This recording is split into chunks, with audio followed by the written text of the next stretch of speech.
Welcome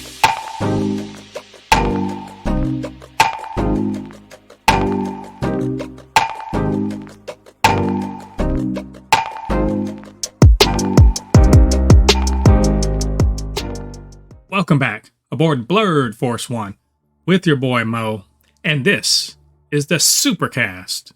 The Supercast where we talk about all things superhero in our pop culture media, movies, TV shows, video games. We talk about the news, do some speculation, all of that good nerdy stuff.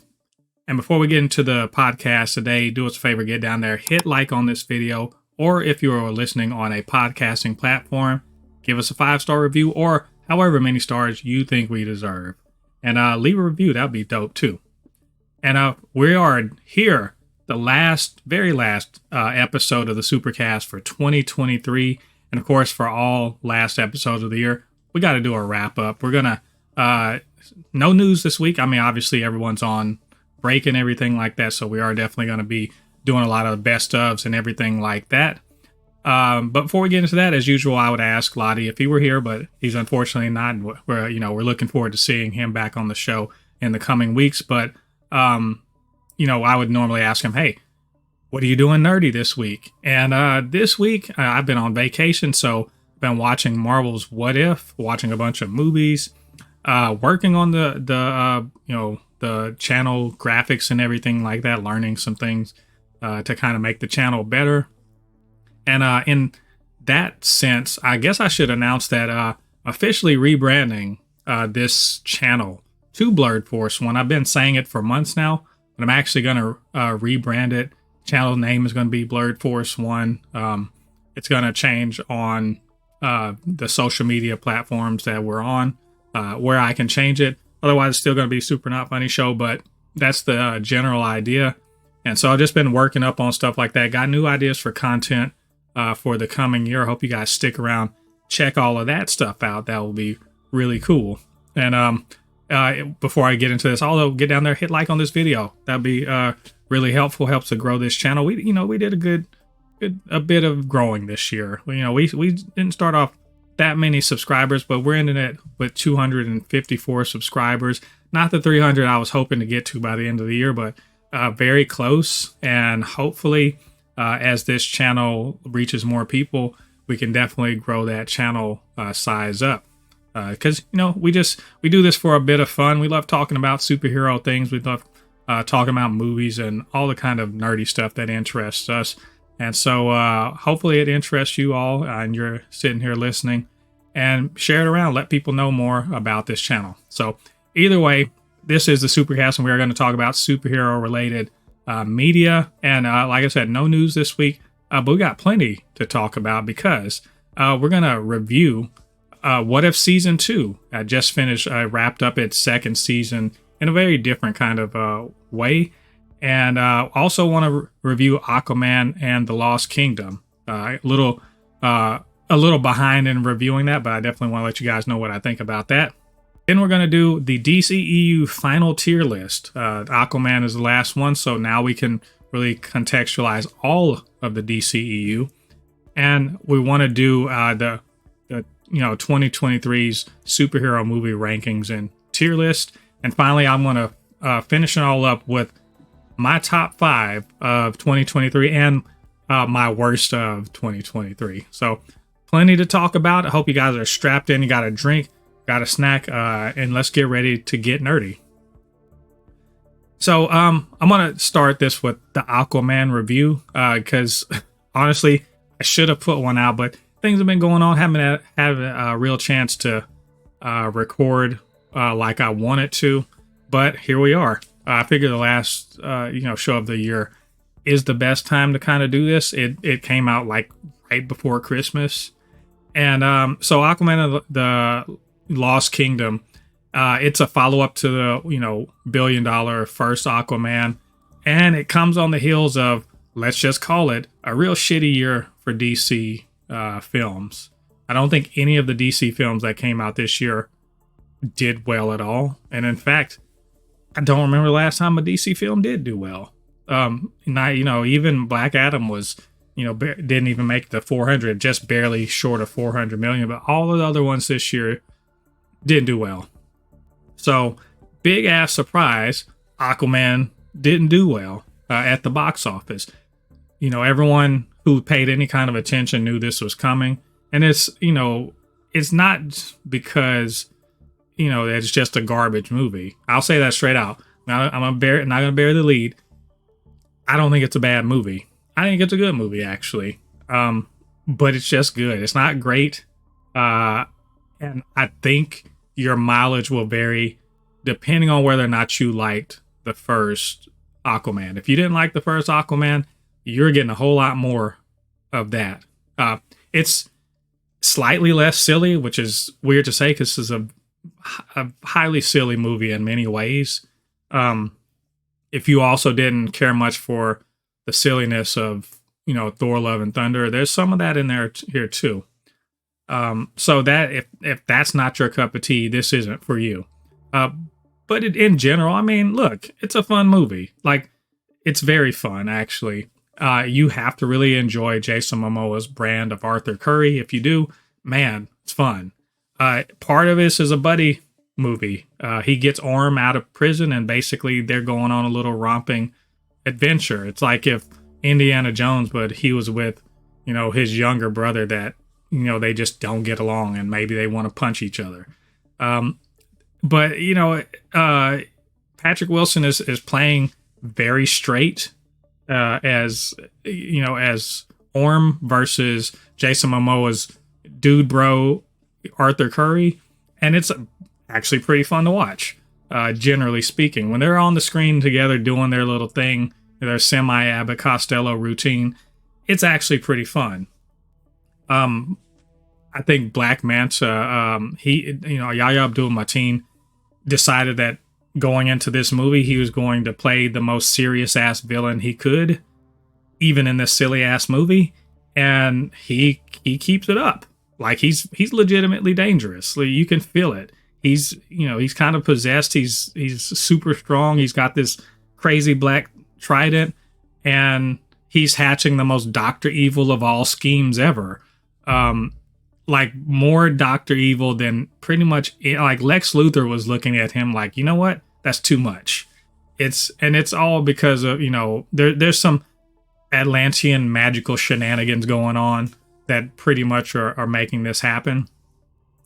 And I mean, he's fun as the villain. As far as the other characters within there, I mean, people were worried about Amber Heard being all over the place. I mean, I think I heard someone say she was in it for 20 minutes. I didn't even think she was in it for that long, but hey, she was in it. But they pretty much made sure to limit her time and her role. And for being married to, you know, Arthur Curry, they don't spend much time around each other. They kissed one time in the whole movie. And I was like, boy, nobody believes you guys are together. If y'all are together, boy, y'all are sleeping in different bedrooms or some shit. I don't know. They also have little baby Arthur. You know, he's, you know, peeing in Aquaman's mouth and generally just being the damsel in distress in a certain part of the movie. Okay, cool, I guess. Pretty much, like, everybody else is sort of, they're there. Yeah, they're there. We got, you know, Randall Park is, he plays a timid scientist that's in and over his head, like we saw at the end of the last Aquaman. And he's just sort of, you know, getting bullied around throughout the movie until he decides to, like, I guess, do better. We also have Dolph Lundgren returning. I forget the name of his character, but he's a king. We got a guy he's a big old crab.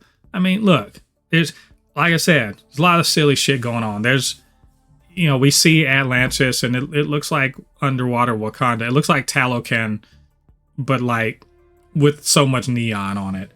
It all looks like it's some weird fantasy underwater kingdom. And in a way I like it, because that's what DC should be like that. It should be more Technicolor than what we see in Marvel or Sony or whatever. So I do enjoy that aspect of it. And there's a lot of CG action in this. And the set pieces and everything like that, they're all well constructed. There's a lot of really cool looking stuff. I just kind of wonder at throwing all of this, what I would call, and I don't want to call it visual noise, all of this, you know, big, you know, splashy, explodey stuff at the screen, and how it's serving the story. The story itself is it feels like it's pieced together from a bunch of things. I was watching the movie thinking, well, okay, that looks like the Matrix. All right, well, and it's just like a design aspect or something like that. But it's like that's the Matrix. Oh, we did a cantina, bar scene. All right, well, Star Wars, cool. And there's a bit where Black Manta, he has his crew, and they discover these ancient, super technical engineered submarines and shit like that. I guess before the Atlanteans became sea dwellers.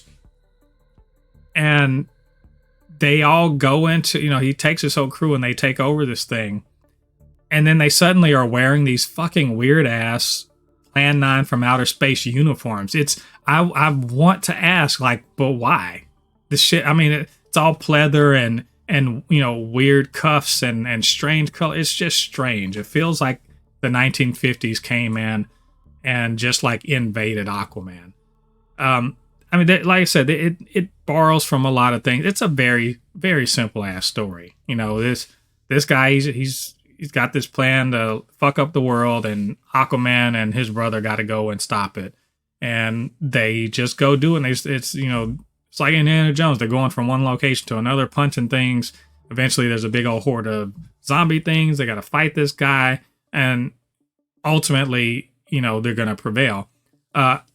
So for the most part, I mean, it's a simple ass story. It's well played. It's good. I had fun watching it. I did see this twice. The second time I was sort of nodded through a lot of it. The final fights were really cool. I think Momoa is really physically like imposing in there. It's cool stuff. It's just character wise, wasn't super interested in a lot of what was going on. Except at the very end, there was a part between Orm and Arthur that actually, I was like, oh, for this one scene, we're going to actually act in this one. All right, cool. We're not just going to like bro it up or whatever. We're going to actually try to bring some real emotional stakes. All right, it was good. I liked it. So at the end of the day, I'm going on and on about all this stuff. Look, it's not a perfect movie.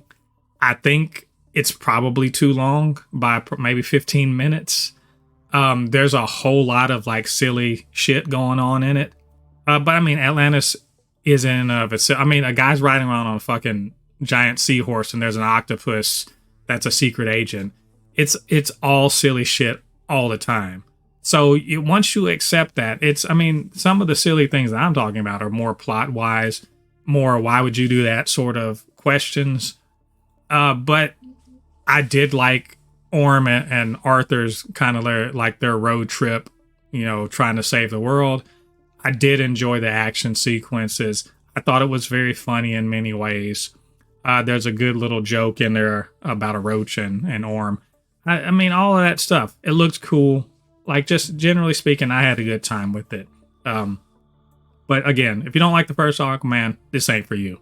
So anyway, that's my review for Aquaman and the Lost Kingdom. I guess get out there and watch it or wait for it to come out on Max. And you'll probably like it. I think if you've been into DCEU up until this point, you'll probably be fine with it. So anyway, that's my review. What did you guys think about it? What did you think about what I had to say? Get down to the comment section, leave your thoughts there. And of course, you can always hit me up. supernotfunnyshow@gmail.com. supernotfunnyshow on Instagram and on Threads. super_not_funny_show on TikTok. All right, so moving on to the next review, which is going to be What If Season 2. Now, What If Season 2 is a long-time gestating project coming from Marvel. We saw Season 1 like more than, it's not 2 years ago, but it's more than a year and a half ago. And it got pushed back for various reasons, probably for the better, I think. And it promised to, have an episode that we missed from the first season. Which was about Gamora and Tony and how they were on the Grandmaster's world. They ended up helping to face against, Infinity Ultron. So this season is also different because they released it one episode a day starting from the 21st up to the 30th of December. A very interesting release schedule. I'm thinking so as not to step on the toes of Echo, which is coming out on January 9th. And I think I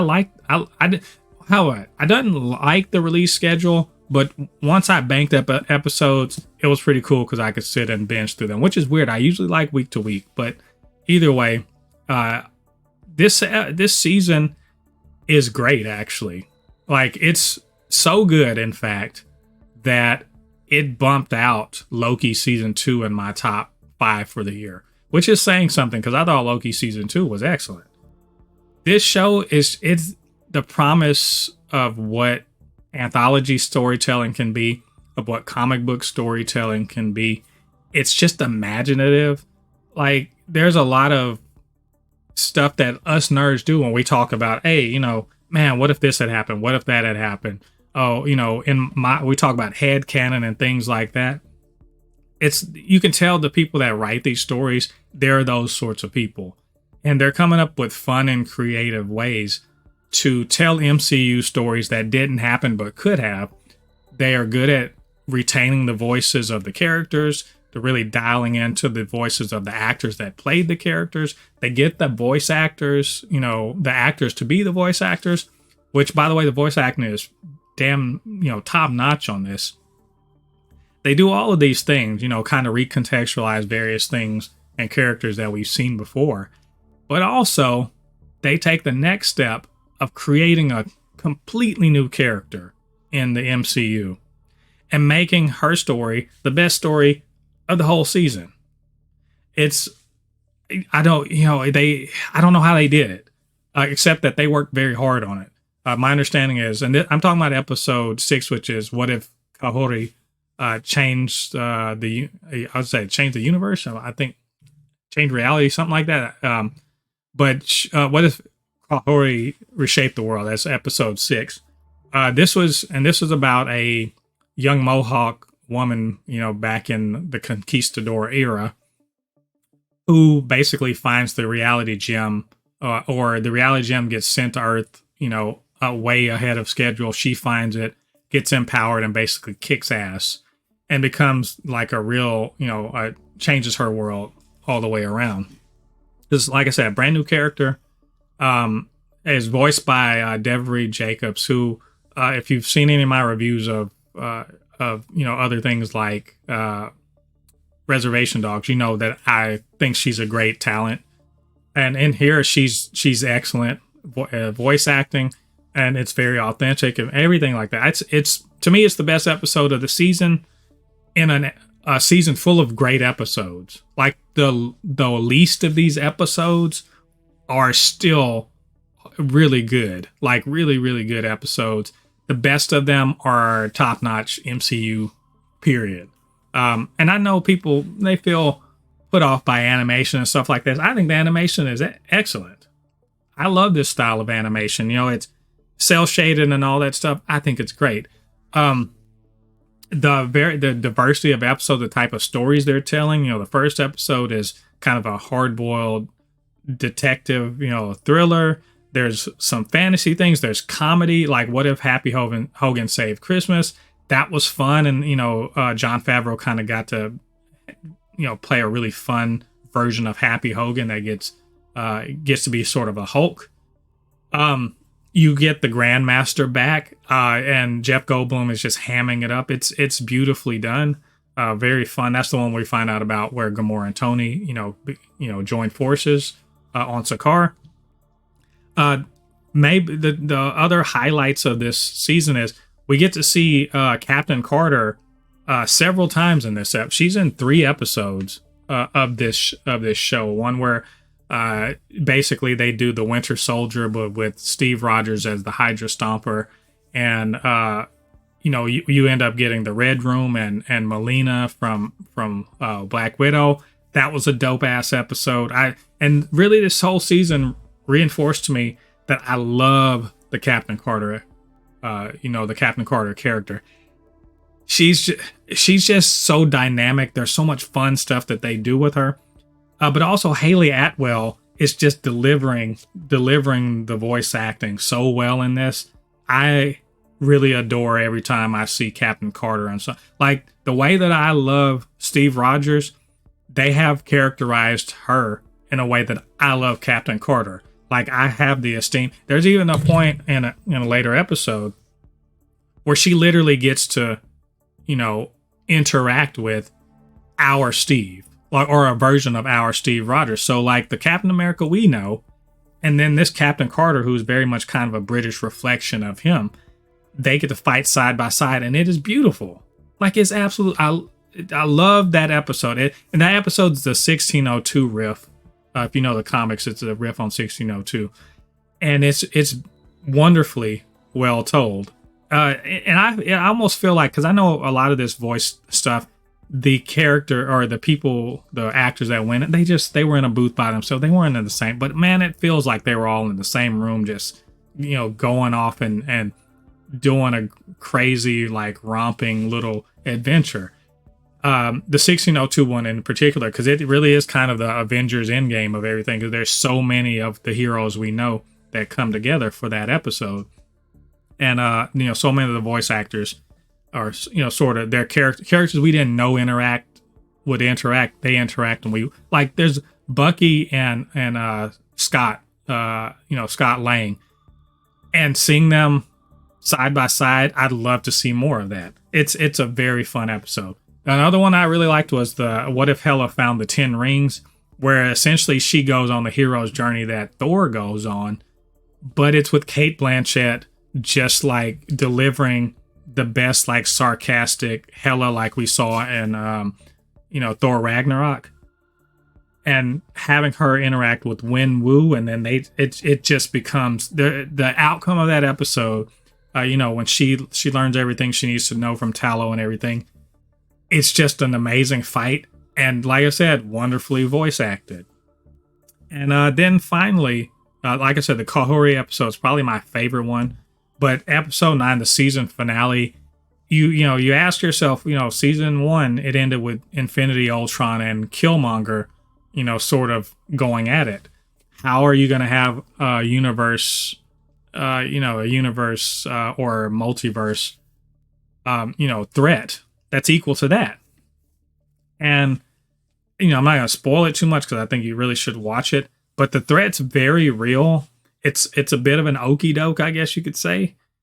But it ends with, the way any of the Infinity comics, any of this multiverse stuff should end, which is a fucking free-for-all with all these weird and powerful and crazy alternate universe versions of villains and heroes just kind of going at it in the backdrop.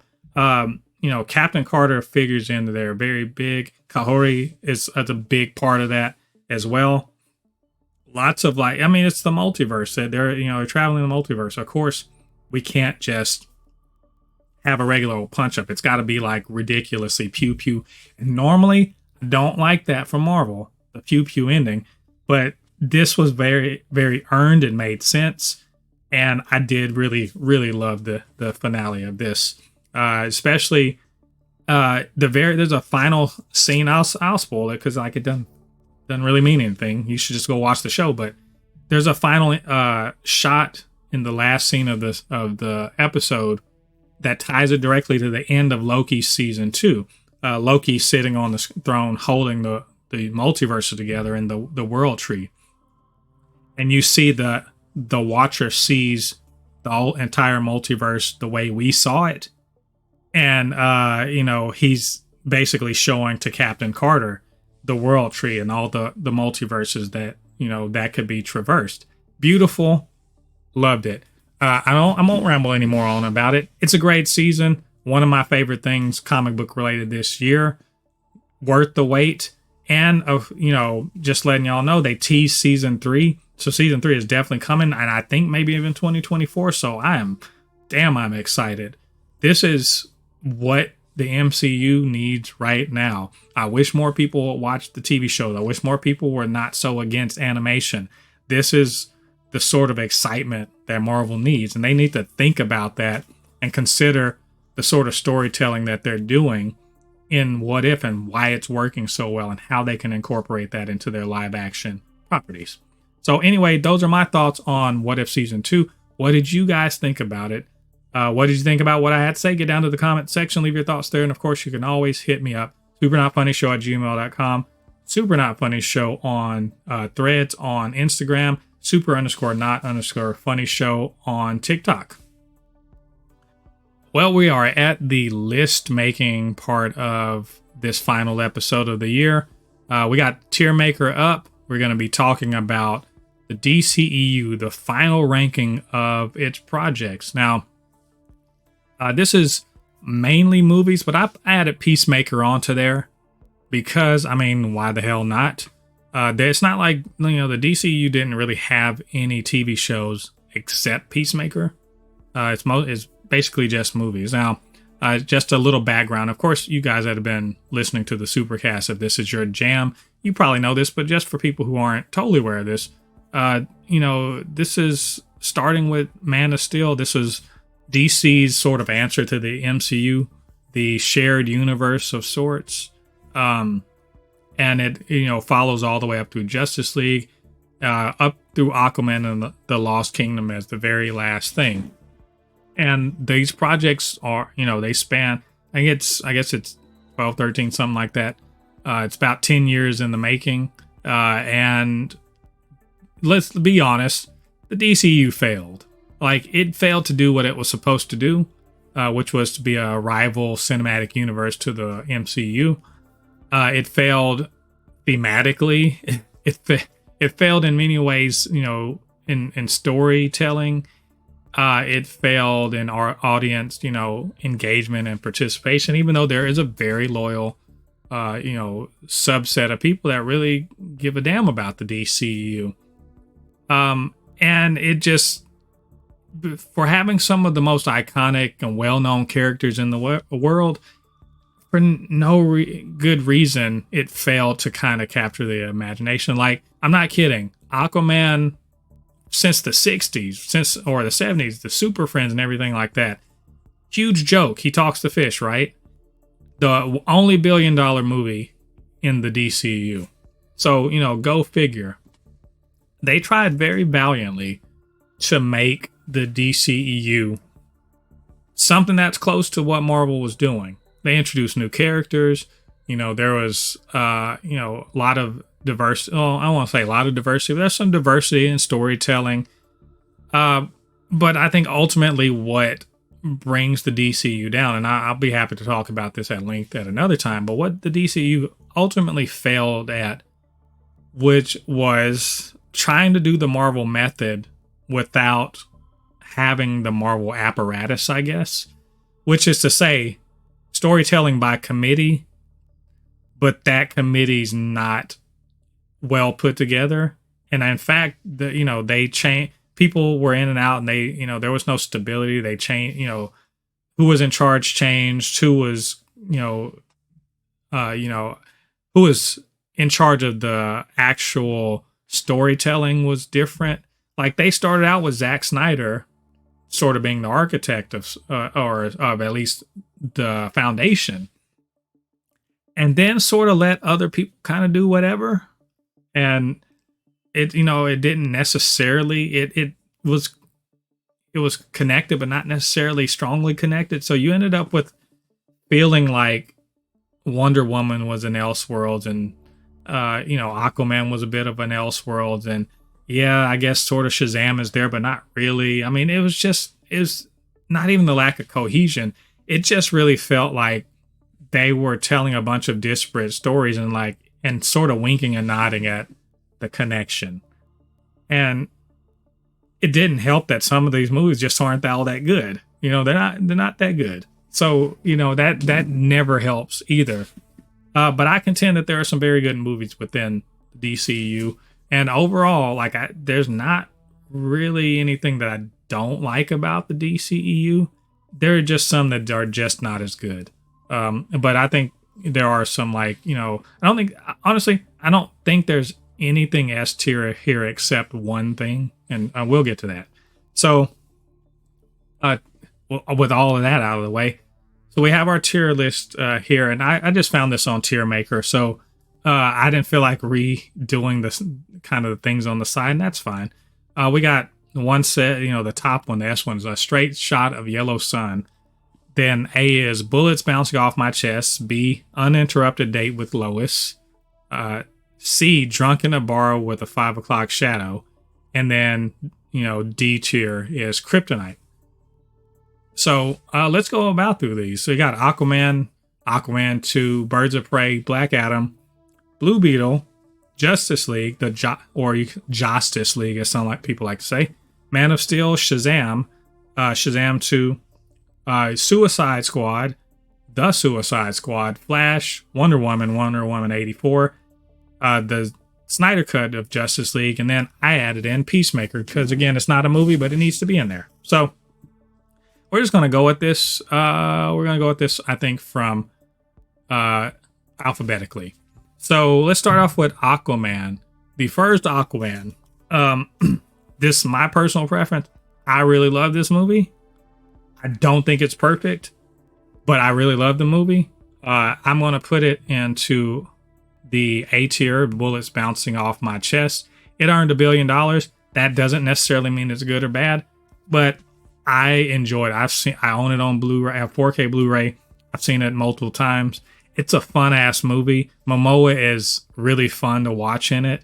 He really what he does in this movie is he takes the character that was sort of this semi-alcoholic, sort of surfer dude in Justice League, gives him a lot more fun character, makes him more interesting, gives him a love story, kind of fleshes out his backstory, everything like that.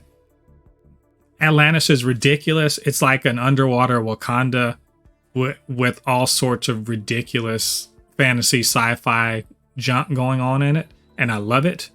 The fight with Orm is beautiful. Yes, there's a ton of CG in it. Not all of it's great, but the underwater stuff is pretty cool.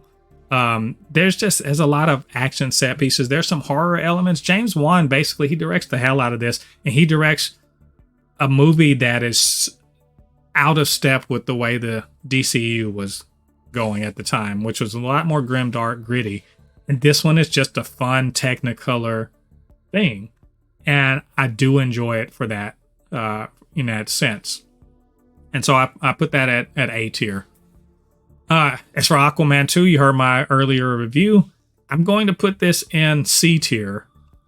And it's only because the story is super simple, and there's not a lot of terribly emotionally engaging things. In fact, it underuses Nicole Kidman and Tamora Morrison, which is ridiculous because they're probably the two best people in there that aren't mainline characters. Amber Heard's barely in it, and I thought she was good in the little bit she's in it. But really, Yahya Abdul-Mateen is doing his best to elevate this, and unfortunately, it's bogged down by just silliness. Like, not only want to call it silliness, because I like the silliness in the first one. It's silliness that doesn't necessarily serve a good character arcs. I don't feel like Aquaman changes all that much. Orm probably changes the most. It's really about him changing the most. But Black Manta being super evil because good reasons, it's fun. So it's good, not great. So I'll put it down in C tier. Birds of Prey. This is a much maligned part, and many people are probably going to put it as their worst of the DCEU. I do not think it's the worst of the DCEU. I think ultimately where it falls down for me is that it's, first of all, it's like the emancipation of Harley Quinzel, and then Birds of Prey. They couldn't figure out whose fucking movie is this. And I think it's a Harley movie, but they throw other people into it. And if it's just a Harley movie, dope. Don't worry so much about the other characters. If it's a Birds of Prey thing, it's too much Harley Quinn in this thing. Which, you're like, how can there be too much Harley Quinn? But it's true. Too much Harley Quinn, not enough understanding of other characters. To that end, though, I think Journey Smollett is very good in it. I think I think that they underuse a lot of the characters. There's a one superfluous character that has no powers, and I'm like, she's just in there basically to be, kind of a sidekick of sorts to Harley. And I'm like, okay, whatever. And the bad guy's cool and everything. I'm just not great. I get it. There's not a lot of superpower stuff in here and everything, whatever. But I know it sounds like I'm bagging on. I think I'm gonna put this at B tier mainly because I really like Journey Smollett in it. I really think that Harley in it is really good. Like she's what we expect. And there's a lot of funny stuff going on in it. I just wish the other Birds of Prey, were just better developed. Black Adam. I'm also going to put this at B tier. Again, I could understand if some people put this at their least of the DCEU, but to be perfectly honest, it's just such a fun-ass movie. It doesn't matter that The Rock's not really doing much acting in it. Like, he's just kind of smoldering. If you know that reference from Jumanji, Welcome to the Jungle, he's just kind of smoldering. He mad. He's just kind of punching the shit out of everything that's sort of in his way. I am mostly okay with that. Yes, the fictional country of Kahndaq looks like it's all of 5 city blocks, and is like, what if some guy from the Midwest decided what a Middle Eastern country looked like? Yes, but that's pretty much what DC does with their shit anyway. No, I think where this is lots of fun, and I forgot to mention that annoying ass kid. If you watch this multiple times, you just want to slap the kid. That being said, the Justice Society is badass. I think that watching Hawkman and Dr. Fate and like Cyclone and Atom Smasher just kind of like roll up in there and kind of do their thing. They're so cool looking. I love watching. It's a small team, but man, I really like them as the Justice Society. I wish if they had had a little bit more money, they could have had maybe a couple more characters in there. They are not matched well against Black Adam, but boy, they try their hardest. Especially Aldous Hodges, Hawkman. Watching him and The Rock kind of like play off of each other, really fun stuff.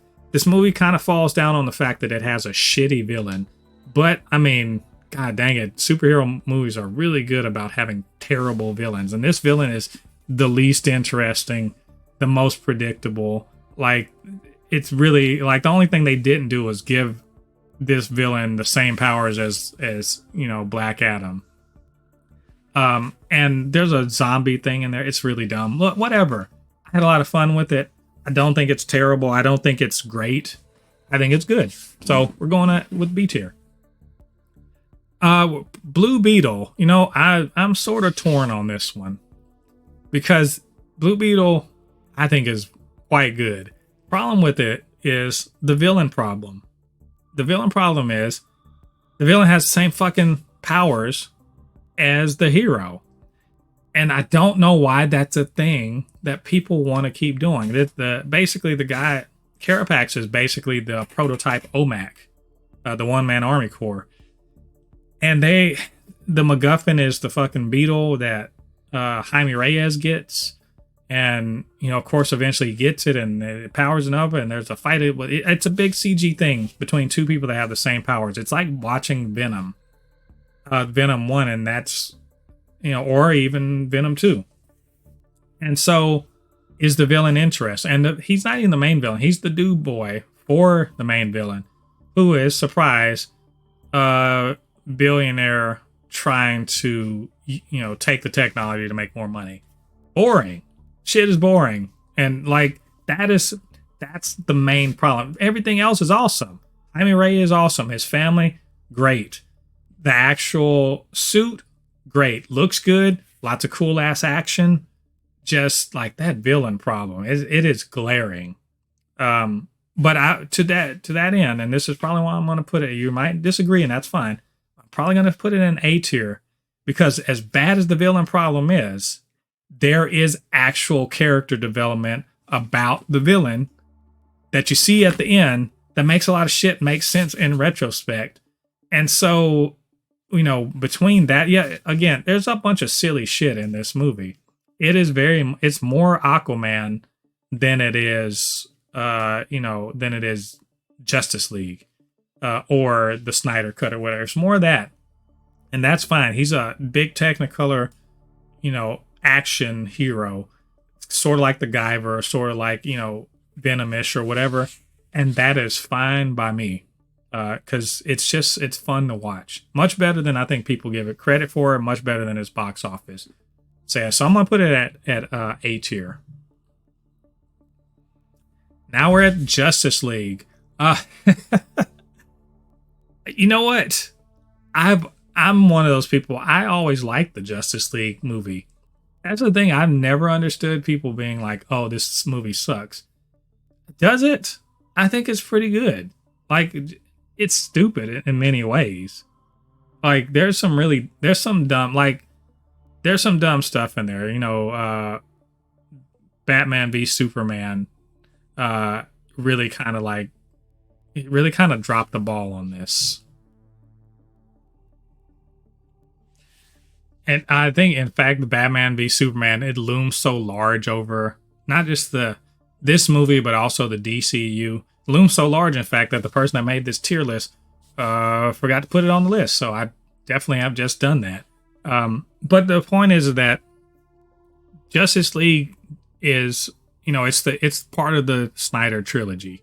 It's the finale of the Snyder trilogy, in fact, and it's ambitious as hell. Like, it is attempting to tell a story that probably needed a couple movies rather than one. How are you going to introduce Darkseid and be like, spend most of the movie just fighting his lieutenant? That's, obviously there was supposed to be more after this. That being said, plenty of action. It's very stylized. It's a Zack Snyder movie. If you don't like that sort of thing, you're not going to like it. And of course, there's controversy surrounding it because Joss Whedon came in to finish up the movie because, Zack Snyder had to leave the project for personal reasons, and also it's pretty clear they weren't happy with what was going on. And there's a lot of behind the scenes stuff. I get it. The story is, it's fun. There's a lot of interesting things in there. I think Wonder Woman really gets a good showcase in here. I think Superman gets a good showcase. Everybody kind of gets a good showcase in the Justice League version of it. Cyborg sort of gets shafted. There's some context that's lost and everything, but ultimately you still end up with the whole let's go to Russia and kick the shit out of this guy and make sure that he doesn't get the mother box. And I guess if he does, let's at least stop him and send him back to where he's coming from, and hopefully Darkseid doesn't come through and kill us all. Cool. There's also setups for other movies like the potential, I guess, Injustice future where Superman is evil and working for Darkseid. All interesting things. And if there had been a follow-up movie, maybe this would be in a better place. I still like it. I think it's pretty cool. It's not great. I think it's probably more on the B tier for me. Man of Steel. I'm gonna put this at A tier. I haven't watched it in many years. I'm putting it at A tier because I remember seeing it the first time and thinking to myself, okay, someone's telling the sort of the Batman Begins for Superman. Before he's Superman, he's just a guy with a lot of power that doesn't know what the fuck he's trying to do with his life. And it's kind of putting into context why he chooses to put on, his ancestral clothes, costume, uniform, whatever, to eventually be the Superman, and how he's sort of forced into it by the arrival of other Kryptonians. I think Michael Shannon as Zod is kind of phenomenal in this. What an asshole, but the guy's on a mission. I think Henry Cavill, he's pretty good here as Superman. A lot of people like or prefer or whatever him as Superman. I think his Clark is maybe not in line with the way I expect him to be, but I'm not mad about it. he's got his own interpretation of Clark Kent or Superman. So I'm cool with it. I really just I enjoyed the action. Like Zack Snyder's action, he doesn't flinch, he doesn't play around. He does some really great like destructive shit in it. I mean, you would swear Godzilla was rampaging through the city instead of two Kryptonians. Or I guess Kryptonians, two Kryptonians rampaging is about like Godzilla. And I think that ultimately where this sort of like this doesn't kill it for me, but for other people, him choosing to kill Zod at the end, that doesn't bother me that much. I like a lot of the setup of Clark as a person that really sets the stage for his sacrifice in Batman v Superman, and kind of preparing the world for this super-powered age. So I really like Man of Steel. Goes at A tier. Shazam, the first Shazam, I'm also putting that at A. I saw this in theater 3 times. It's a fun-ass movie. It's out of step with the tone of Justice League and Batman v Superman, and I'm so glad for that. It's a fun movie. And not only is it fun, it's got a good, heartwarming story. There's actual good emotional stakes within this movie, which is something that sometimes these movies are lacking. But Billy Batson trying to figure out his mom and where she's at and why she abandoned him, finding his found family. All of the found family is just like they're endearing as hell. We like all of them. Him becoming a superhero and being the goofiest fucking superhero possible. And then Mark Strong, I forget, was it Professor Ivo? Or not Ivo, God, what's his name? Either way, he plays the bad guy. And he's not a mirror image, thank the Lord, of Shazam, but he's still very powerful and powered by demons and everything like that. Lots of fun stuff. It's sort of horror-ish in many ways, but also, look, it's very kid-friendly too, surprisingly for a PG-13. I don't mind the kind of, I don't even call it wonky CG. It's very Technicolor CG. I keep saying that, but that's, DC is very 4-color. And so I enjoyed the change of tone and like the characterization, everything like that. I think it's a really good movie. It's rewatchable. Not so much Shazam 2. I'm putting that down in C tier. I didn't hate it. In fact, I liked it a good bit. I don't think it's as bad as most people make it out to be. I think what where it fails in some places is like the characterization of Billy Batson and Shazam. They were a little more in step in the first one. In the second one, not so much. Shazam, oddly childlike. Billy Batson, appropriately aged. He's about to age out of the foster system. He's basically a grown-up. So, I mean, like, you look at it that way, why are they so different? I did enjoy, a lot of the superheroics. I mean, there's good action set pieces throughout. They don't lack for good action. I thought that the 3 goddesses were good, except I don't think that the younger one, and I'm trying to remember her. I'm trying to remember all of them. I know Hespera is one of them, but it's cute that she got this little thing going on with Freddy or whatever. But just kind of a bit of a waste of a character, I guess. It turned all of this. It turned into a big old magical pew pew punch up at a baseball stadium. Cool, all that stuff's really cool and everything.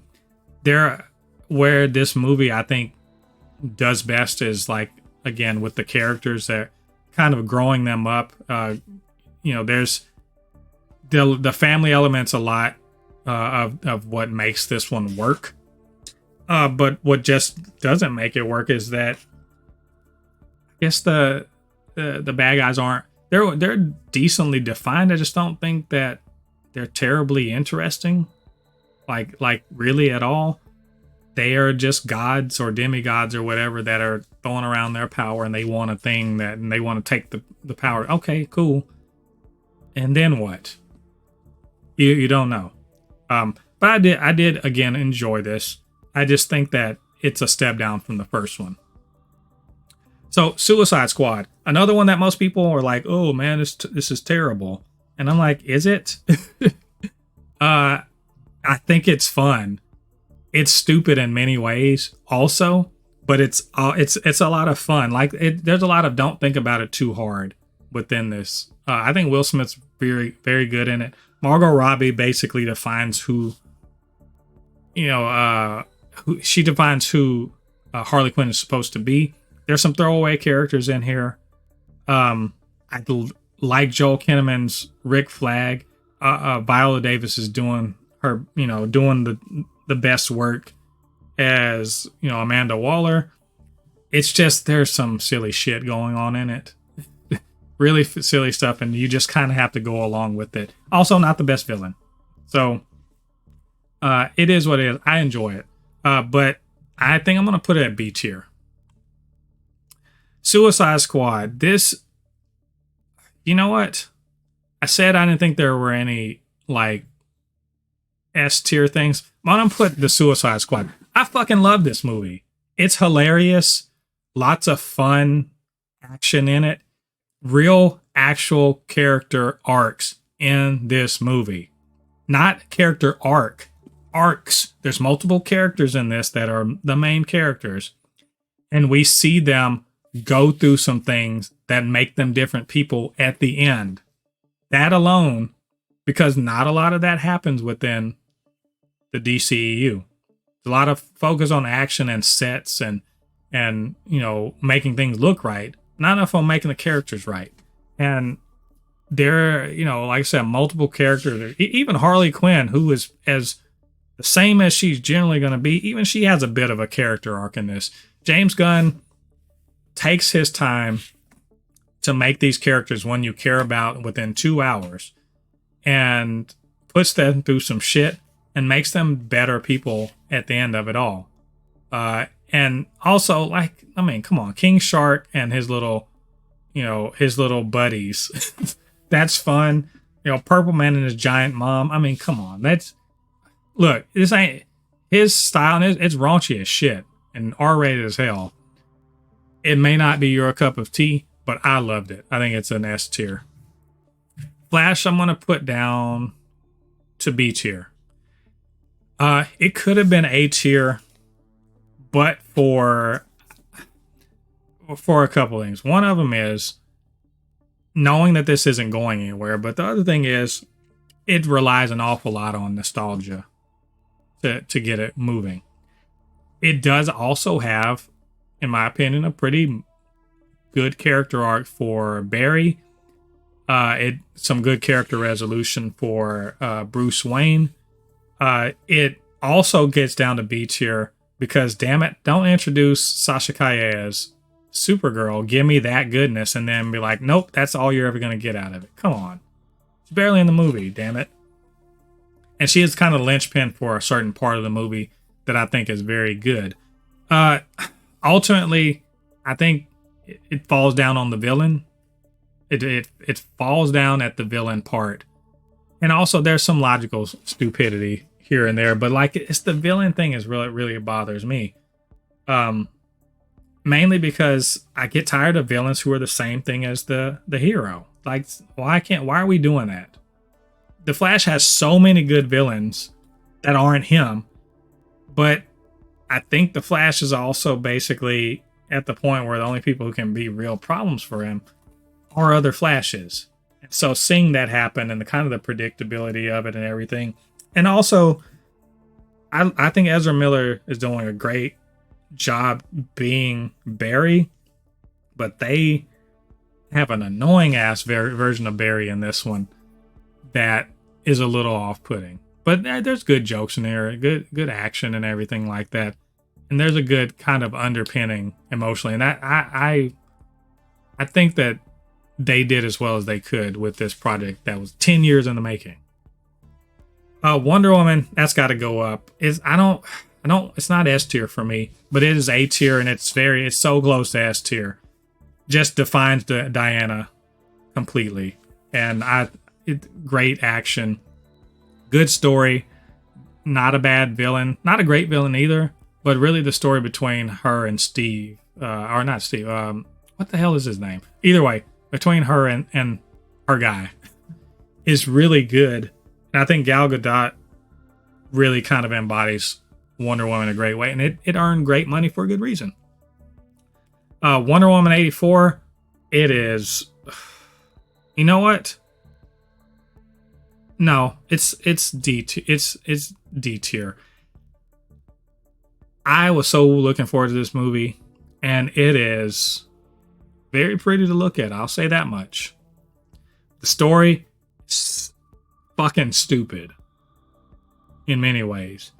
The part with Steve taking over somebody else's body, what the hell?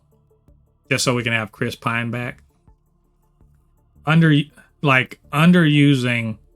Pedro Pascal. Just Diana being a weirdo in this one. I think maybe I put it down there because I'm mostly disappointed because Wonder Woman is so good. But I kind of look back at this movie and just think to myself, like, why would you do so many of these things in this movie? Why would you do Diana like that? Why keep on, why put Steve, or not see what I'm sure I'm saying his name wrong, but whatever. Why put her man in it? Just a lot of decisions I didn't agree with. So, it's definitely D tier. I'm also, I'm going to put the Snyder Cut, and come at me, Snyder bros, but whatever. I'm going to put it at C tier for one main reason. It's too fucking long. It's too long to tell the story. Like, an awful lot of that. Like, you cut an hour out of that movie, it's so much better. It's too fucking long. The story it tells isn't that different from what's in the first one. To its credit, it puts Cyborg's story back, up front. I love that. But it doesn't do that much different or better. And in fact, it's overinflated. There's characters unnecessary. There are some things that happen there. You're just like, what the fuck? Why would you do that? Especially with Martian Manhunter. What the hell? Like, seriously, what the hell? I appreciate the visual overhaul and everything like that. I would have appreciated a story overhaul. That'd been great too. But instead of spending all that money on more VFX, how about just make the story better? Just saying. It's C tier for me. So working down, I'm going to do Batman v Superman because we kind of skipped it earlier. I'm also putting that in C tier for Martha, for the Martha bit, for the ridiculous dick measuring between, Clark and Bruce, for how terrible Jesse Eisenberg's Lex Luthor is, for the dumbass, fucking conspiracy that gets Batman and Superman to fight each other. There is just so much dumb about Batman v Superman, and I still like it because Snyder manages to take a story that's full of dumb stuff and still make a compelling action adventure, and also make a Batman that I really like and make a Superman that I really like, and have them go at it. And it's interesting. What isn't interesting, or what's weird, and we get, obviously, Diana's in it also. The whole, again, the villain problem. Lex Luthor, cool. His answer is, let's just make a Kryptonian that can kill Superman. All right, I guess. Sure, why not? There are some story ideas in it I don't like. And finally, no surprise here, putting Peacemaker at S tier. It just is one of the best things that the DCEU ever had. Just you take a character who I wanted to stay buried under rubble and at the end of the Suicide Squad, and turn him into one of my favorite characters that DC has. Straight up. John Cena's great. He was great in The Suicide Squad. He's great in Peacemaker, but you're also adding in other characters like Vigilante. His dad's a piece of shit and you want him to die. Adebayo's great. You get a little Viola Davis. There's a Invasion of the Body Snatchers sort of storyline going on, and it may be derivative, but it's well played. Mostly it's about a character journey, or several characters, but in particular Peacemaker, a character journey that's hard fought. It's well done. You give a shit about it. And at the end of it, you just like this guy. And it's weird because he sucks until he doesn't suck. And the characters around him are just sort of watching this play out, but relying on him and thinking he's an idiot, then not thinking he's an idiot. And it's just good storytelling. And it doesn't hurt that it's got a lot of flair and fun and comedy and everything that kind of works for me. I like James Gunn's style. I just do. So S tier for me. But as you can see, only one D tier. Most of them are fall in the A, B range. A couple S tiers. And a few, C tiers. I think overall, the DCEU, it wasn't great. I don't think it was as bad as people make it out to be, though. It's very entertaining. I can watch all of these again. Trust me, these are still good, but I mean, Peacemaker and the Suicide Squad and, Aquaman and Wonder Woman, that's worth the price of entry. So that's my final tier for the DCU, and that took way longer than I meant for it to take. Anyway, what did you guys think about this? What'd you think about what I had to say? Get down to the comment section, leave your thoughts. And of course, you can always hit me up, supernotfunnyshow@gmail.com. Super Not Funny Show on Threads, on Instagram, and also super_not_funny show on TikTok. All right, so let's move on to our ranking, the 2023 superhero movies. Now, these are all the mainstream ones. I mean, you probably could point out some obscure shit or maybe an anime or I don't know. These are the mainline ones. You know what I'm talking about when I'm talking about this. So I got them listed up here on the tier maker, and I'm gonna do the tier ranking and like just the number ranking at the same time, just to kind of save a little bit of time because I did take a long time with the DCU rankings. So that said, we have The Flash, Ant-Man and the Wasp: Quantumania, Aquaman 2, Shazam 2, Guardians of the Galaxy 3, Blue Beetle, The Marvels, and Spider-Man Across the Spider-Verse. And I think I'm gonna go, and like I said, I'm gonna go in order, but also I'm gonna rank them on the tier list. So you'll sort of see the lowest ranking is gonna be the last one. So anyway, lowest ranked for me for this year is gonna be Shazam 2. I said on the DCU one, I think it's C ranked. Not gonna go into it. Not as good. There's some good emotional stuff in there. It's just not as good as the first one. A little too silly in some ways. Not that great villains. It was enjoyable for what it was. I had a fun time with it. Definitely the least out of these movies for the year. Let's see, the one right after that on the list. So you got 3, 6, 7, 8. So there's 8. So number 8 is Shazam 2. I'm going to say number 7 is going to be Aquaman 2. And again, talked about it on the DCEU list. It is fun, cool, not a lot of emotional depth to it. I mean, there is a little bit towards the end. It's a big punch 'em up, very, as I keep saying, Technicolor.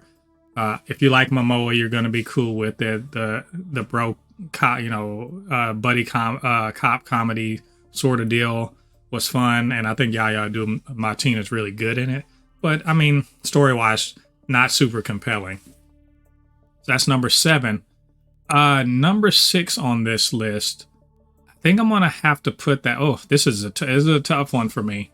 2 because I like both of these. I think I'm gonna say for number 6 is gonna be Ant-Man and the Wasp: Quantumanium. I'm putting it at B tier. I don't like it. I think I like it more than Ant-Man 2. I don't like it as much as the first Ant-Man, and I think it gets hated on way too much for reasons that don't make sense to me. Like, people say the CG's bad. I don't know what they're talking about. I don't know what sort of CG you expect for the quantum verse where everything is surreal and weird looking. And they're talking about I guess the storyline. I mean, yeah, it's the story's fairly basic. I think I think there's some good character journey as for Scott and for Cassie. There is a bit of, well, why would you do that when it comes to, Janet and her, why she's holding back information for no good reason. I think Jonathan Majors is really quite good in this as a menacing Kang. Unfortunately, his menace and his importance in the multiverse gets undermined by the fact that Ant-Man and the Wasp beat him at the end. But there was a lot of like hell yeah moments for me, and I just really enjoyed it. So it's definitely a B tier movie for me, not a A tier like the first Ant-Man. And it is number 7. It's number 6 on the list for me. After that is going to be at number 5 is going to be The Flash, and it just barely edging out Quantumania. They're both really good in my eyes. I think this is one of those, if you don't like Ezra Miller, yeah, this isn't for you. I'm more or less fine with Ezra Miller's portrayal of Barry Allen, and the fact that they're playing 2 Barry Allens and 2 sort of different Barry Allens is very interesting. There's good humor throughout this one, and good action. There's a good actual emotional storytelling, going on in this. Good character arcs. I really love Sasha Calle as Supergirl. Keaton was doing his damn thing as Batman, like everything you more or less want. There are some silly things within it, and then there's wonky CG, but whatever. I just had a good time with it. I didn't understand why people disliked it. So now we're in the top 4, and this is actually, the top 4 is not terribly hard, but I'm going to go with you know what? That's actually tough. Between number 4 is between Blue Beetle and the Marvels, and I think I'm gonna put I'm gonna put Blue Beetle and the Marvel. Oh, that's a tough choice. I'm gonna say Blue Beetle at number 4. And for this reason, because the bad villain. Well, I mean, they both have bad villains. Yes. And this is a character I like, but I wasn't super invested in, and within the story, the main character until I really got into the movie. I like Jaime Reyes. I like Blue Beetle. I like his family. I think it's all fun. Bad villains, in fact, worse villains than in the Marvels. Which the Marvels, their villains not good either, but just not great villains. Not a terribly innovative storyline, but the characters are quite likable, and I enjoy the hero's journey. So that's gonna be number 5. I'm sorry, not number 5. That's going to be number 4. Number 3. And despite the fact that so many people had a problem with this movie, and it did horrible at the box office, let's call it what it is. I really had a great time with the Marvels. Like what seems to be the problem with a bunch of recent comic book movies is just that it's not a terribly complex or riveting actual storyline. It's a fairly simple storyline. The bad guy is wants this ultimate weapon so he can take revenge against Captain Marvel for doing this thing that she did, 30 years ago. And is just kind of going around, being a menace to different worlds. I like that for the fact that, yeah, we get to see these different worlds throughout the universe, and we sort of get a look into what Carol's life is like. But Dar-Benn is a pretty dumb villain. Dumb in the sense that not that she's dumb in what she's able to accomplish, but dumb in the sense that all the energy she puts into beefing with Captain Marvel could literally just save her society. But whatever. What I do like is the sisterhood between the three Marvels.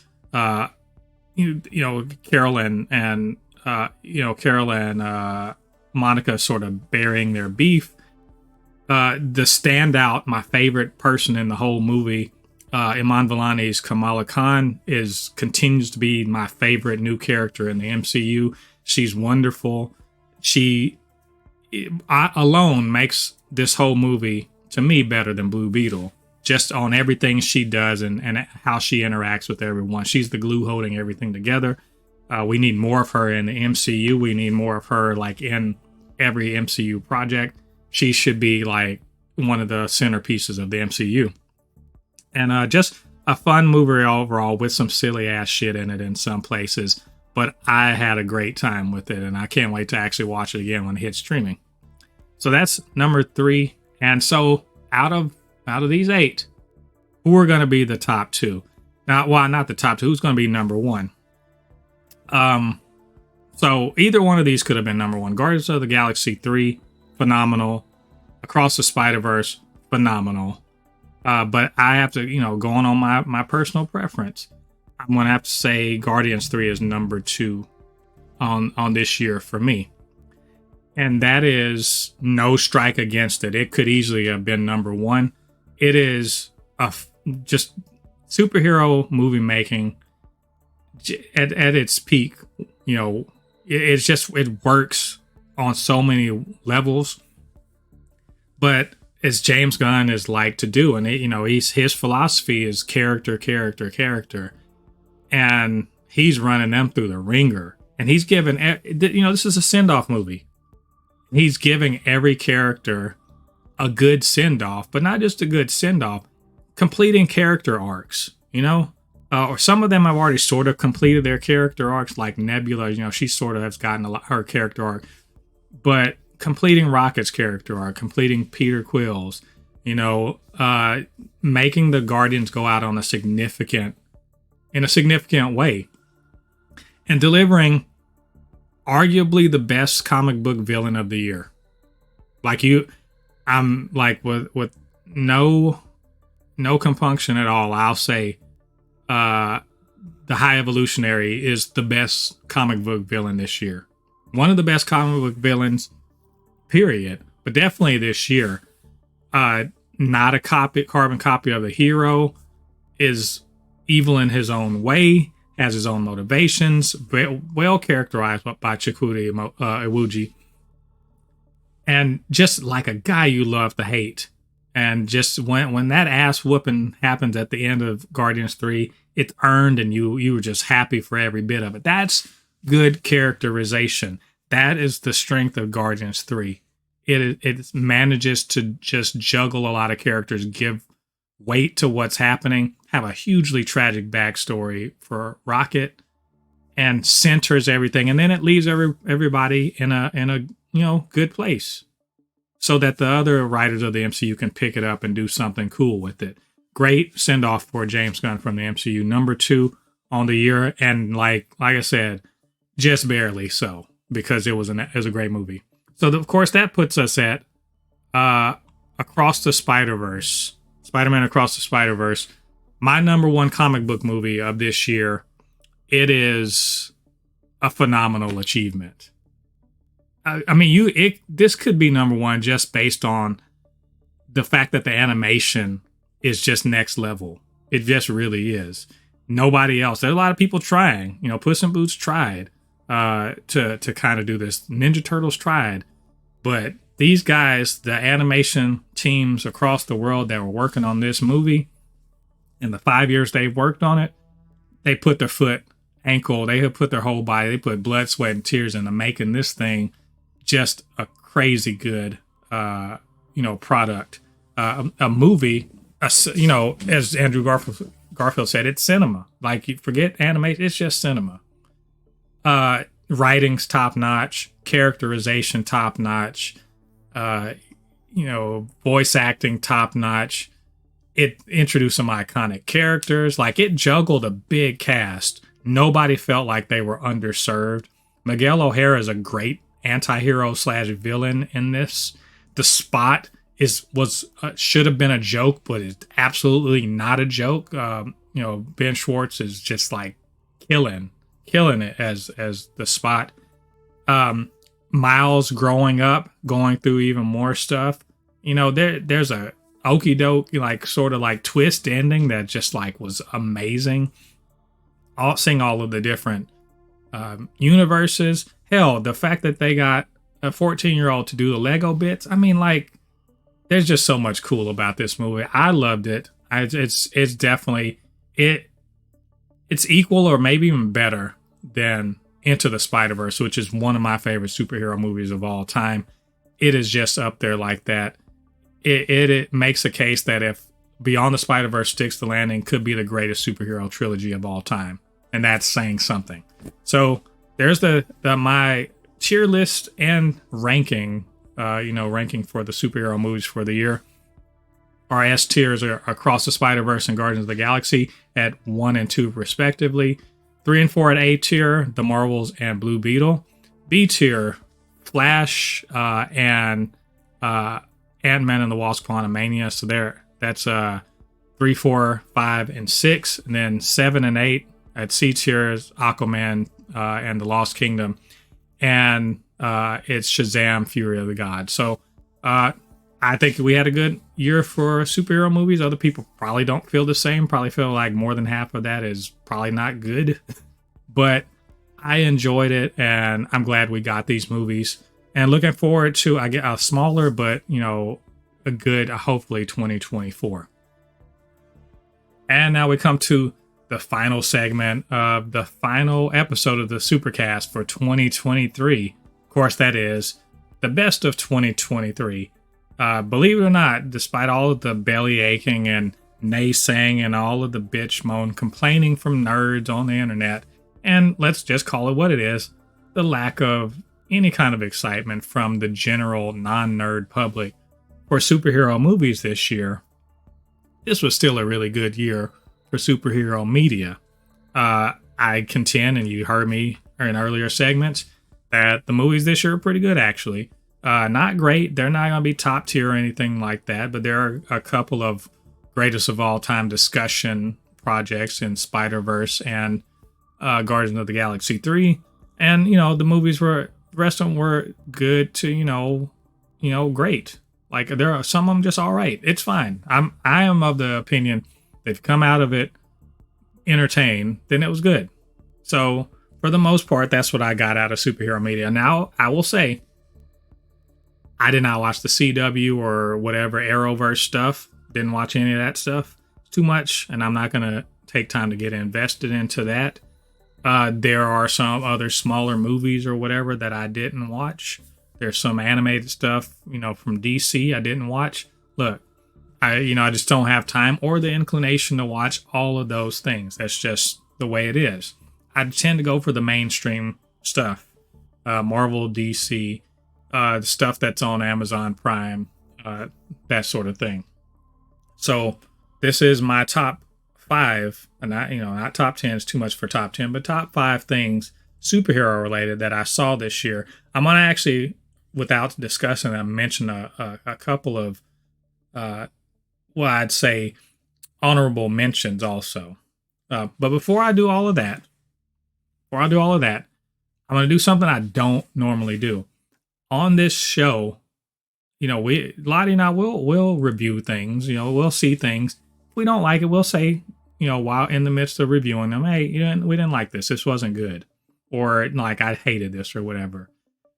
If it's in the context of a review, but we don't spend a lot of time, relitigating things that we didn't like or dunking on, hating on, whatever the hell. That's not really our style. We like to talk about the things that we do like. And if we happen to try something and we don't like it, we'll tell you what's up, and that'll be the end of it. We won't come back to it.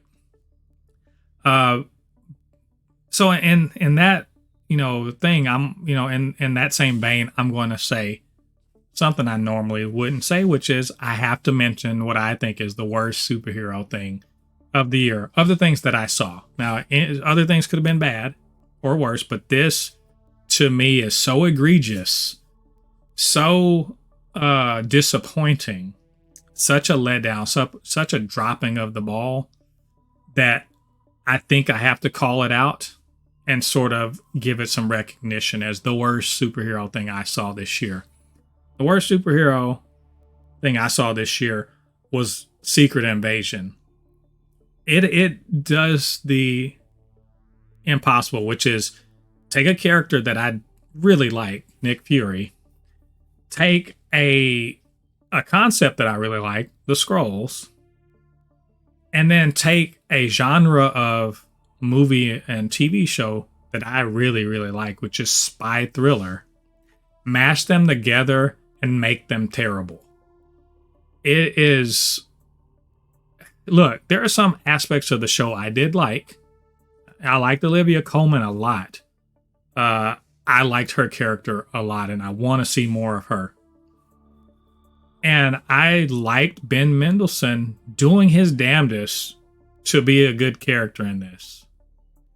And I'll even say Emilia Clarke was pretty good. But Nick Fury, how did they screw this character up? Because we see him in the Marvels. You wouldn't know that this is the same character that was in the Marvels. Just fucking up left, right, and center. His character arc, his character journey through this show is muddled as hell. The bad guy is wasted. Like, Kingsley Ben-Adir is a great actor. He has so much potential. This particular character could have been so much more. And like most Marvel and DC things, suffers from a villain problem. But it suffers from a villain problem that's built up as being a badass with ultimately a stupid ass motivation and bad follow through. And they're trying to do this in the context of an espionage show, and they're the least espionage-ish. It's as if, it's like watching Mission Impossible with more inept people, like way more inept people. And so, and they bring in like Martin Freeman, and that, I did like the part with Skrull Rhodey. That's fine, but just for all of the good things they had, there were 3 or 4 bad things. And what really kind of tops it all off is that horrible ending with the Super Skrull horrible, pew pew fight that ends with basically a godlike character. And I think it puts the MCU in a weird place to have this character. Like, you think Captain Marvel's too godlike? This character's too godlike. And so it really kind of just puts the MCU in a weird place.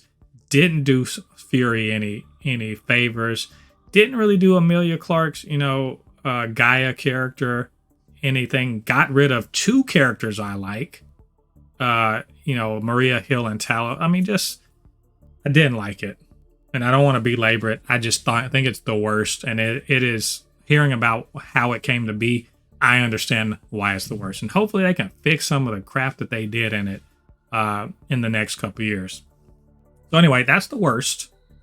So what are the top 5? We're going to start from number 5. But before we do those, I got 2 honorable mentions. And this isn't cheating. I'm not going to talk about them, but because, one of them I reviewed, another one I haven't. I intend to at some point, I suppose. But the 2 honorable mentions are going to be Merry Little Batman and Loki Season 2. Loki Season 2 just barely getting bumped off of the list. because What If season 2 is just so good. So, and you'll talk about it later. But so one that Lottie and I did review. I'm not going to go back into it. Loki season 2, phenomenal, loved it. It's just a good MCU entry. Merry Little Batman, I have not talked about, except unless you follow me on social media. It is a surprisingly good movie. Like, it's a kid's movie. It's an hour and a half, animated, kind of a quirky art style, about Damian Wayne and being the son of Batman. Batman's a helicopter parent. Gotham's crime free until it's not, and Damian's sort of going on this Home Alone-ish, How the Grinch Stole Christmas, sort of Die Hard 2-esque or Die Hard 1-esque sort of adventure. And it features a lot of villains that we know, like Bane and Poison Ivy and Penguin and Joker, and there's a lot of mayhem. It's fun stuff. It's a fun, like, Damian, he's a jerk in the comics. In this, he's endearing. He's like Kevin McAllister with the cape. And Batman is fun. There's so much fun in here, so much heart. It's a good story. The character arc is really good. Like, they really understood what they were trying to go for, and I just loved it. Like, I watched it a couple times, enjoyed it immensely. It also has really good music. So I think, like, it's crazy how good that movie actually is. It's probably, maybe, of the DC things that came out this year, it's probably, oddly enough, the best DC thing I saw this year. So take that as you will.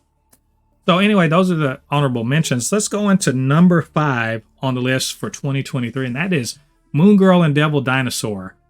I talked this up for a year and a half before it came out. It actually was sort of delayed thanks to the pandemic and whatever, but it's an animated kids show. It was for Disney XD, right? And then of course they streamed it on Disney Plus. And I'm a grown ass man. I'm in my 40s. And I don't give a damn. I've said it before. Y'all have heard me say it. I loved Moon Girl and Devil Dinosaur. It's 20 episodes where the storytelling is just like on point. The characterization is on point. Like, Lunella is like, she's just a kid that you love seeing, being a superhero. Like, if there's going to be a kid superhero. And this MCU or this Marvel universe she's in is not super dangerous, but it's dangerous enough. But Devil Dinosaur, for not saying anything, it's so well characterized. And by that I mean, because of the visual flair, and that's another good thing about the show, is visually it is awesome. But you were able to understand and Devil Dinosaur's emotions and what he's thinking and all this other stuff without him necessarily saying anything, because they do employ a lot of comic book stuff like onomatopoeia and word bubbles and stuff like that, and also some anime flair as well. But Lunella and her relationship with her family's great. Her best friend is great. Devil, they've got really fun and quirky bad guys. They do needle drops every episode and they're good. Like, it's got a really good intro. There's just and there's a through line through it that pays off towards the end, leaves a bit of a cliffhanger, won't make you wanting more. And it's also very specific culturally. So there's people talk about diversity, real diversity, whatever. This character, again, this is a kid's show, so it won't be for everyone. But if you can set aside any, kind of prejudice against that, there is some rather sophisticated storytelling within this, some good messaging, and just overall, it's a fun time. I enjoyed the shit out of this show. Cannot wait for season 2. So that's my number 5 for the year. What's number 4? Number 4 is something that slid in at the last moment, but man, was it amazing. And that is What If Season 2. I reviewed it earlier, so I'm not going to go back into it. It's a great achievement. It is better than Season 1 in every way possible. Fun as hell. Every episode, if this had come out week to week, we'd be talking about it. But like, it came out, 9 episodes in 9 days. And everyone's just better than the last one. The new character Kahori, awesome. Captain Carter, awesome. That finale, awesome. I can't speak it up enough. It's so good. I think I'm just gonna go back and watch season 1 and 2 back to back because it's just that great. And I am super excited for season 3. Well done, Marvel. It's not the best Marvel thing this year, but boy, it is up there. It is really near the top. So from number 4, we go to number 3. And this one, it's just amazing. Who knew this could be this good? Gen V, the spinoff to The Boys, which is arguably in the top 3, 3 or 4 like comic book properties that are going right now. I mean, yes, the MCU, but I'm talking about individual titles. The Boys is, everyone loves it. It's a raunchy, violent, crazy place, to tell stories in. And when they spun this off, we're like, what can they? And it's Soup's in college, and like, oh, what's this going to be about? Is it related? Does this mean anything? Is it a spinoff that they just spin off? It doesn't have anything to do. Nope, it has everything to do with the main series, but also it's telling its own story. It establishes these awesome characters. There's intrigue and conspiracy, and it is violent and gross and emotionally resonant. And it is like these characters that you saw, I was constantly saying like, oh man, boy, being a good guy gets you nothing but pain and like, you get nothing in return for it. And yet these kids are trying to be good heroes and just kind of, they're like Gen Z, they're brushing up against the realities of the society they live in and not taking no for an answer. They're not taking it sitting down. There is, and the fracturing of the Gen V cast between, what's ultimately the good guys and the bad guys. It leaves on a cliffhanger. It's really exciting. It's well acted. The writing is top notch. I'm like, they don't do anything really wrong. Even in the early episodes when I was just like, well, where is this going? I was wondering, I could still feel that it was heading somewhere great. And the payoff, in episode 8, absolutely, on fire. And we even get Homelander's bitch ass in there. So, look, it is number 3 for a reason. The number 2 and 1 are so phenomenal that if they weren't out this year, this would have been the number 1 for the year for me. So, and that leads me to, and I'm not going to belabor these too much because I've talked about these a lot already in the rankings, the superhero movie rankings. Guardians 3 is number 2 for the year for me. And again, it could have been number 1, but it's just slightly not as good as Across the Spider-Verse, which is number 1 for me. Again, I've talked about them in my rankings. I'm not going to talk about them too much more. They are just phenomenal comic book storytelling. Worth rewatching, worth rewatching. It's going to be on, in the conversation for top comic book movies of all time. Most definitely. Great send-off for James Gunn for Guardians 3. And great achievement for the animation teams for Across the Spider-Verse, who are working hard on Beyond the Spider-Verse. And we're really looking forward to that in a couple years. So, there you go. Number 5, Moon Girl and Devil Dinosaur. Number 4, What If Season 2. Number 3, Gen V Season 1. Guardians of the Galaxy Volume 3, number 2. And Spider-Man Across the Spider-Verse at number 1. So, look, I've done a lot of lists here. And there's a lot to chew on, a lot to think about, and probably a lot of places for disagreement. And, that's what this is all about. It's what being a nerd, comic book nerd and geek is all about. We're so into this and discussing and disagreeing, but ultimately just highlighting what we enjoy. So to that effect, get down there to the comment section. Let me know what you think about my rankings.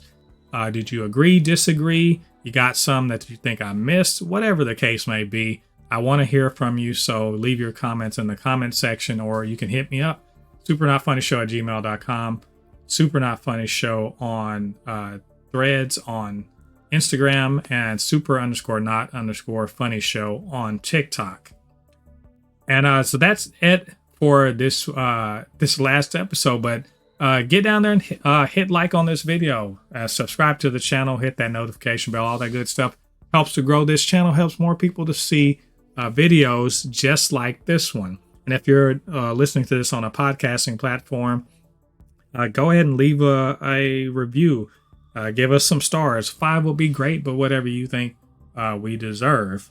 And make sure you share this link to this video on YouTube or to the podcast. You know, get more people aware that this is the sort of content they should be listening to when it comes to superhero things in our, in our mass media, our pop culture media. And so, hey, it's been a hell of a 2023. Ups and downs. Things have really kind of changed for the landscape of superhero media.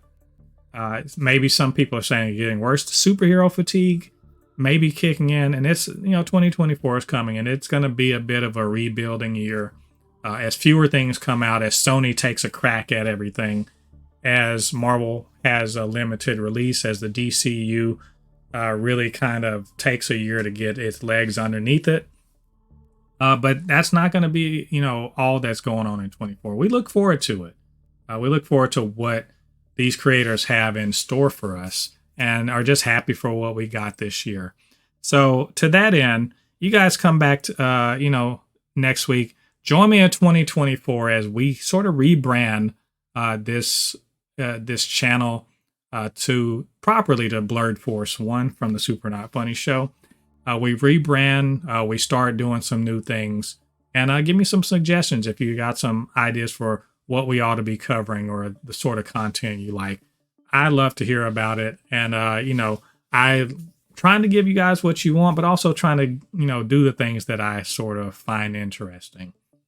And we're definitely going to keep the Supercast going because, superheroes are awesome, and watching movies and TV shows, playing video games with them is awesome. And it's been an awesome year so far. And we're looking forward to 2024. So you guys, on that note, I will see you all on the other side of the thread. Peace.